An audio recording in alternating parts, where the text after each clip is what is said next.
Well, ladies and gentlemen, I want you to picture something. Do something for me if you would, folks. Walk to your kitchen sink, turn on the tap. Did water come out? Clean water? Water that you'd let your kids drink? If it did, congratulations. If it did, congratulations, you're luckier than as many as 10 million of your fellow Americans. And a whole lot of them are our neighbors. Right here in Kentucky, right across the river in West Virginia, if you go over to Appalachia, folks in the hollers who are still hauling water in the bed of a pickup truck in the year of our Lord 2026. Welcome back to the Hillbilly Think Tank. I am Spencer Keck, and you are listening to me live in Tunnel Hills, Kentucky. I'm the educated hillbilly. No, that's not an oxymoron. Don't call me a moron. There have been educated, erudite, and emancipated hillbillies in these here hills ever since Daniel Boone came through the Cumberland Gap. I'm one of the Cumberland Gap originals. My family's been here since then. So I'm also a Navy FMF corpsman, retired, combat veteran, public school teacher, and a candidate for Hardin County District 3 Magistrate. Today, we are connecting three stories that on the surface, they don't look like they have a whole lot of connections to each other. Three stories. But they do have a lot of connection.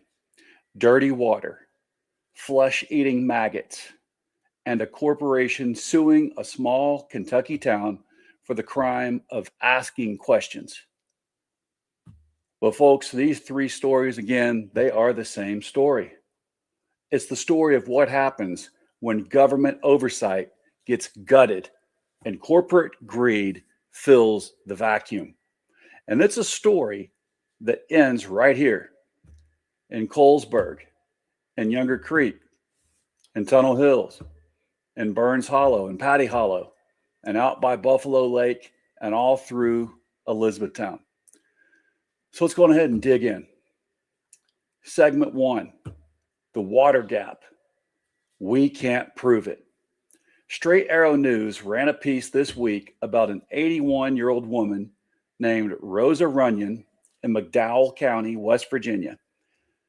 Appalachian woman, raised her kids, catching rainwater in barrels and hauling spring water for cooking and bathing.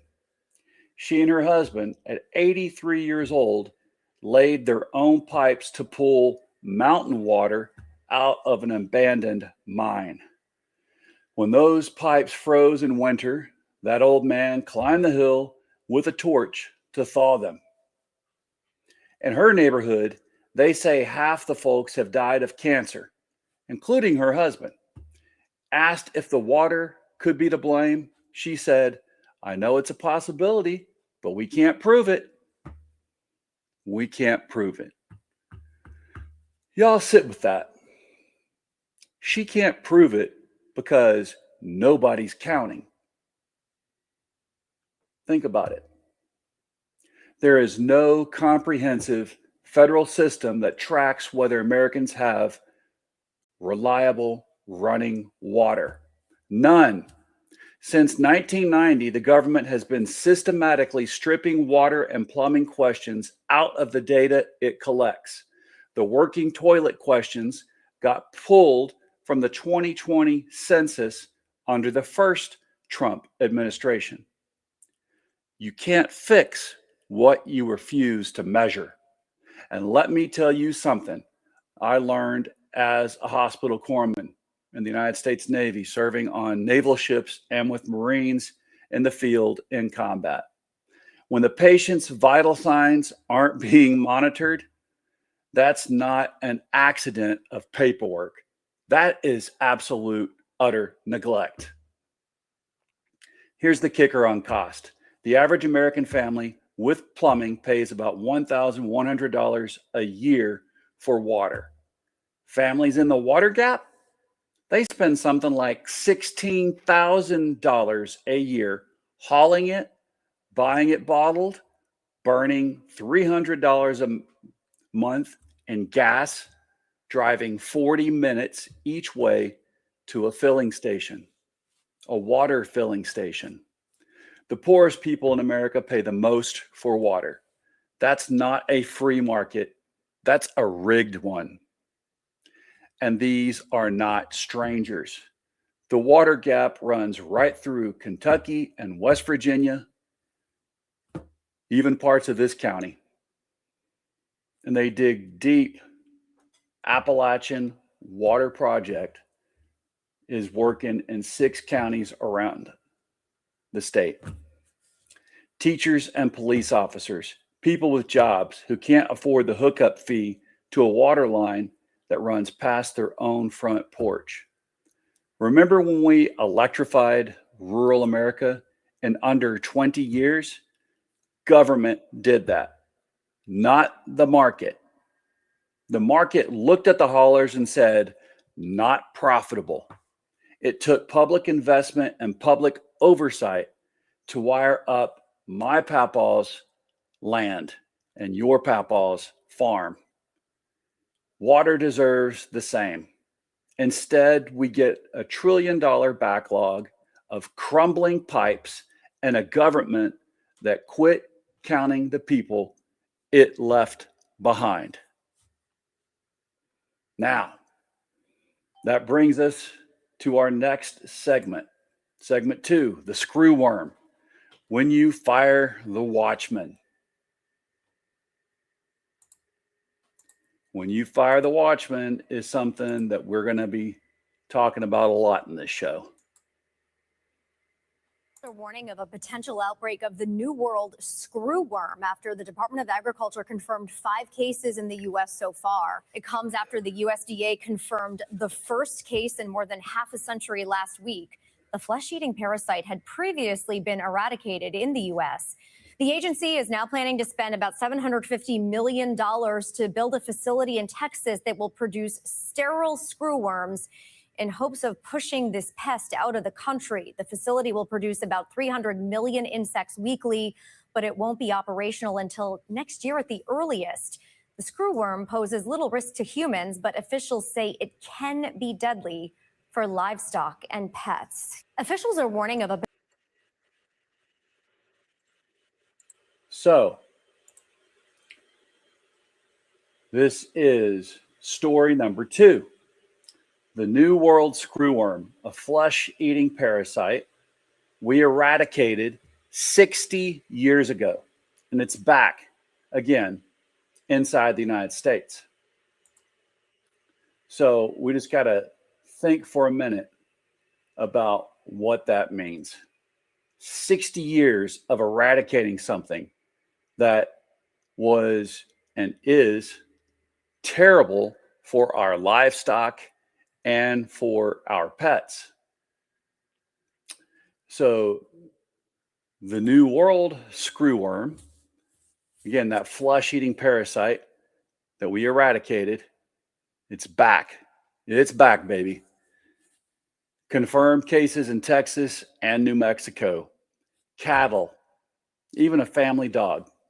Now, the Trump administration's agricultural secretary, Brooke Rollins, went on TV and blamed, you guessed it, Joe Biden and open borders. But here's what the actual record shows. When Mexico confirmed its first case in late 2024, Biden closed the southern ports to live cattle imports. Trump came in and reopened them. Then his administration had to slam them shut again months later when the worm kept marching north. And while that was happening, what else was going on? DOGE, the so-called Department of Government Efficiency, cut the very programs that tracked and prevented screwworm spread overseas, including funding that supported more than 180 outbreak investigations in 22 countries. They slashed 1,300 jobs from the USDA's Animal and Plant Health Inspection Service, the literal bug inspectors, and the USDA workforce overall shrank by nearly 27%. They fired the watchman and then act shocked when the wolf showed up. And who pays? You do. Ground beef is up about 13% over last year. The USDA estimates Texas alone could eat 1,800 billion in losses. Every burger at the cookout, every pound of hamburger at the Kroger in E-Town costs more because somebody in Washington, D.C. decided food inspectors were waste. Folks, government efficiency, that's what let a flesh-eating parasite back into the country after 60 years. Well, it's not efficiency. It's malpractice. Trump promised to lower your grocery prices on day one. Instead, beef is at a record high. Inflation is back over 4%, and his administration is out here blaming the last guy for the maggots that are in the calf. Think about that.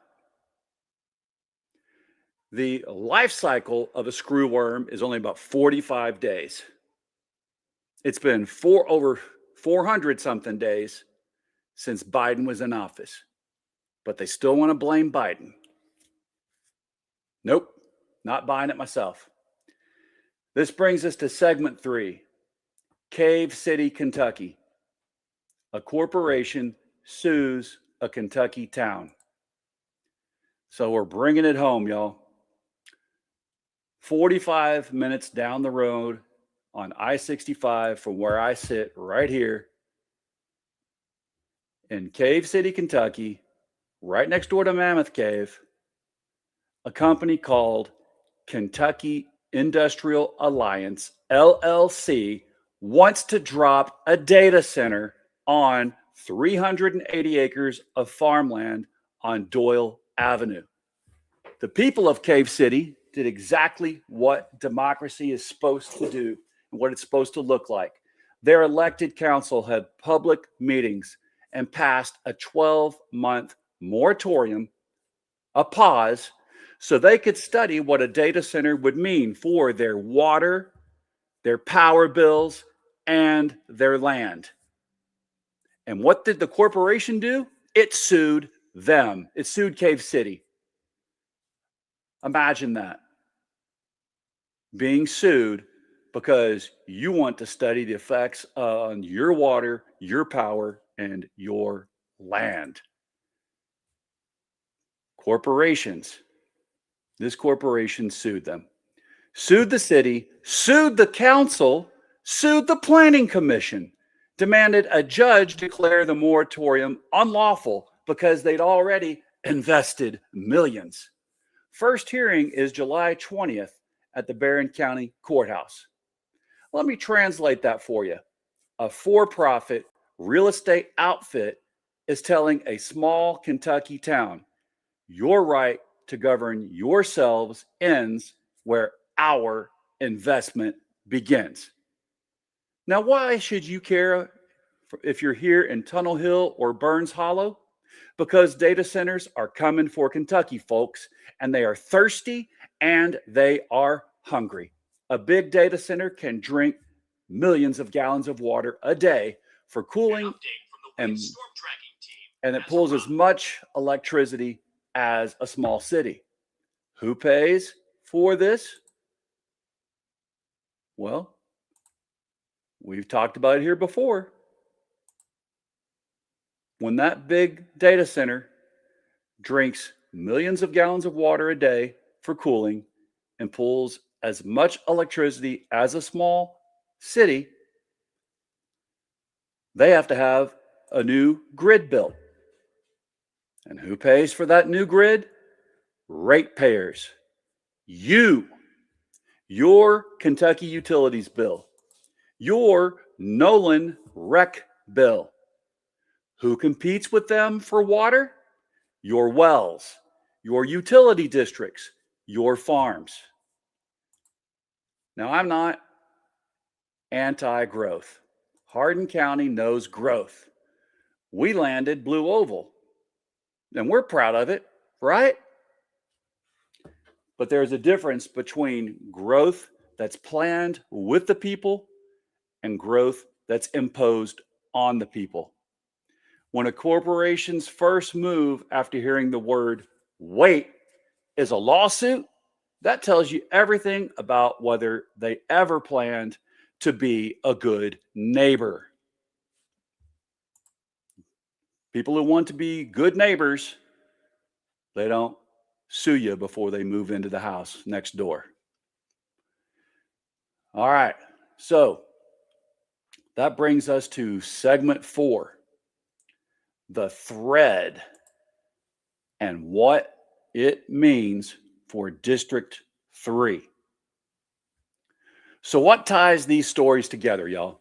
Story 1, government stopped measuring, stopped investing, and millions of Americans, including Kentuckians, drink dirty water or none at all, while paying more for it than anybody. Story 2, government fired the inspectors, cut the prevention programs, and a parasite we beat 60 years ago is back, jacking up your beef prices. Story 3, when one small Kentucky government actually tried to do its job, pause, study, protect its people, a corporation hauled it into court. The pattern is extremely simple. Deregulation doesn't make government go away. It just changes who that government works for.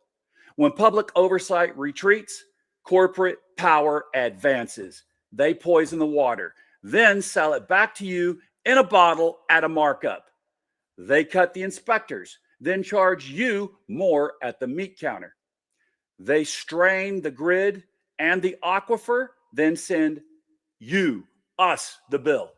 And every bit of land that it hits the hardest is rural land. Think about it.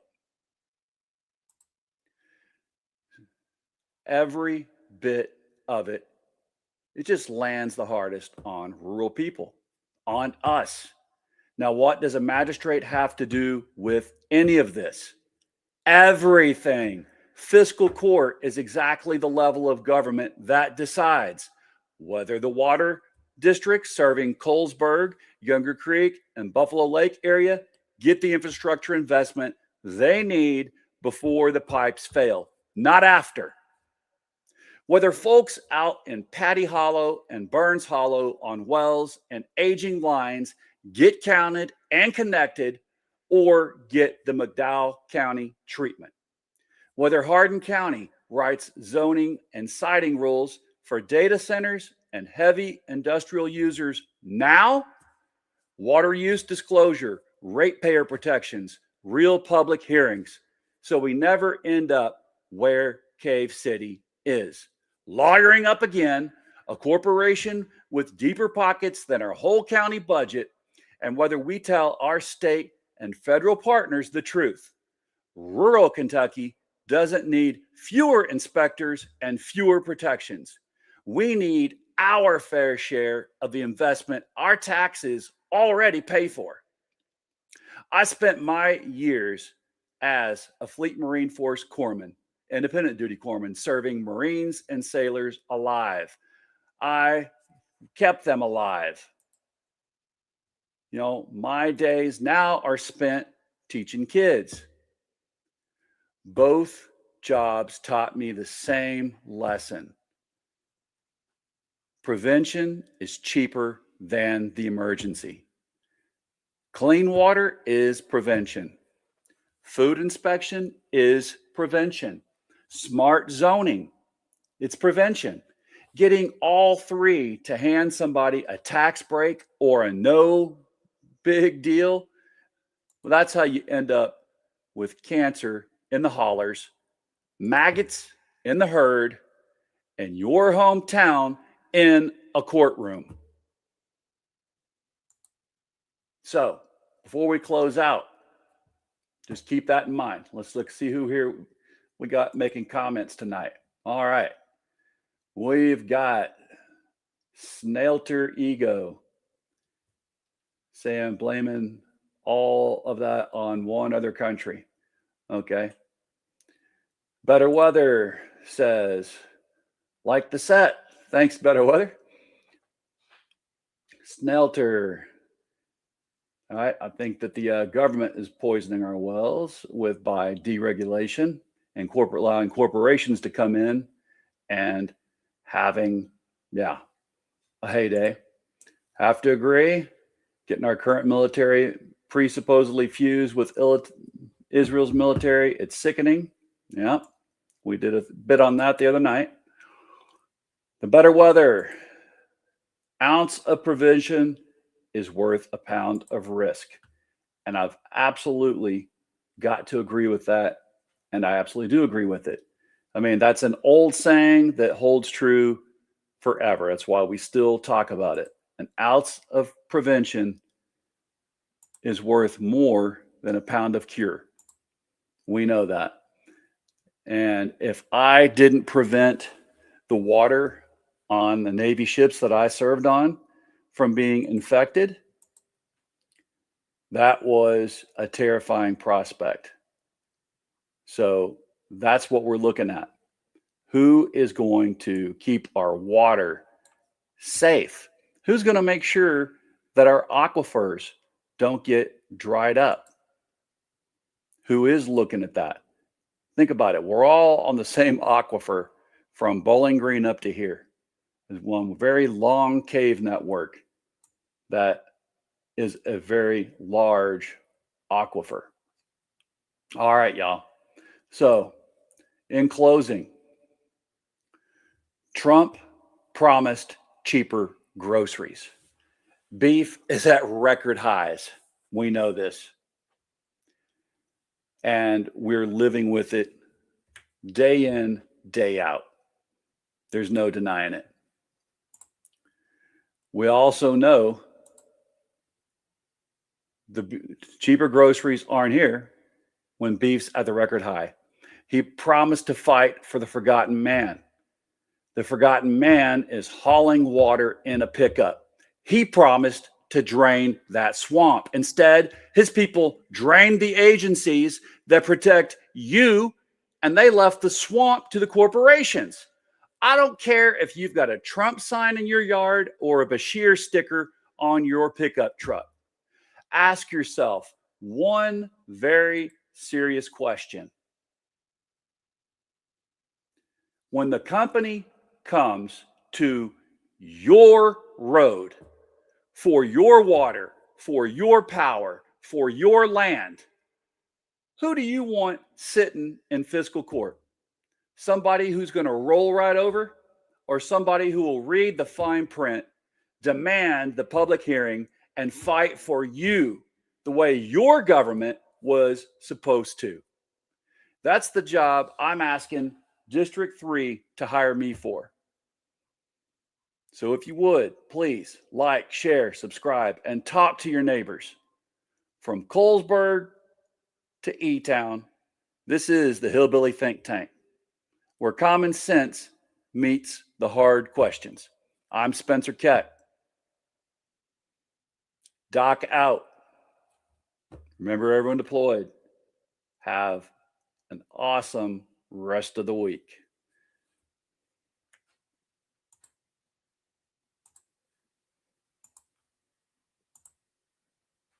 Beans shipping cross country in refrigerated trucks. And third, they take all that and cook, and then modern bush beans. In the 50s and 60s, convenience became king, and TV did it. Soaking overnight, got made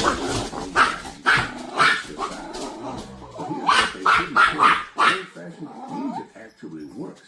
Your great-grandfather didn't grow salad runners because they were tender.